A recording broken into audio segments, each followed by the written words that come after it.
Does he mean what he's saying, or is he saying what he means? Confused? Well, so is everyone who is trying to decipher what Union Minister and senior BJP leader Nitin Gadkari means in his statements that have been hitting the headlines over the last few days. The latest comment to raise eyebrows was when the Minister for Road Transport and Highways talked about how voters punish politicians who make big promises but don't deliver. Now, that comment coming from a senior minister just weeks before the general election makes one wonder who he's talking about.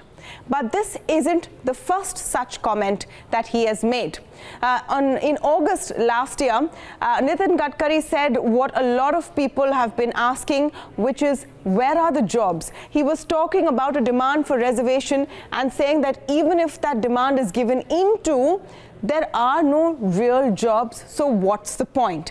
He did quickly clarify that statement, saying that, this wasn't any kind of a criticism of his own government. But it did not end over there. In December last year, again, there was another very interesting comment where he spoke about the rural crisis, saying we have to accept that there is a rural crisis and it is not going to change in a short time. Remember, this was coming when opposition leaders were talking about rural distress, and again there was a senior leader and a union minister speaking about it as well. December 22nd, now this is the big one because this was after the BJP had lost 3 states in the Hindi heartland, Chhattisgarh, Madhya Pradesh and Rajasthan, and here is what Nitin Gadkari said.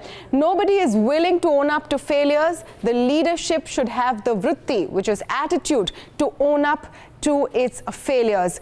He later did say he was misquoted from a Marathi speech.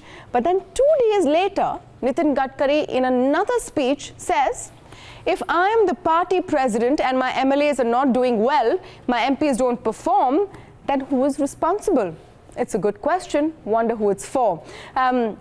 Once again, earlier this year, in January, Nitin Gadkari invokes Indira Gandhi and speaks about how she proved her mettle. There was no reservation at that point. Again, an interesting comment coming from a senior BJP leader when the party often vilifies Indira Gandhi. And let's come to the latest one, where he says, "Sapne dikhane wale neta logo ko अच्छे लगते हैं, पर दिखाए हुए सपने अगर पूरे नहीं हुए, तो पिटाई भी होती है." Here, of course, is the English translation. This time, Nitin Gadkari has not clarified, but his party has on his behalf, saying that this was aimed at the Congress and not at the current government. It's become a very interesting situation also because in the recent past, a Maharashtra-based leader has written to the RSS saying that he would like to see Narendra Modi replaced by Nitin Gadkari. The bets are on whether Nitin Gadkari is positioning himself as an alternative. Well, it's about time a seasoned and astute politician like Nitin Gadkari comes out and explains what he's really trying to say.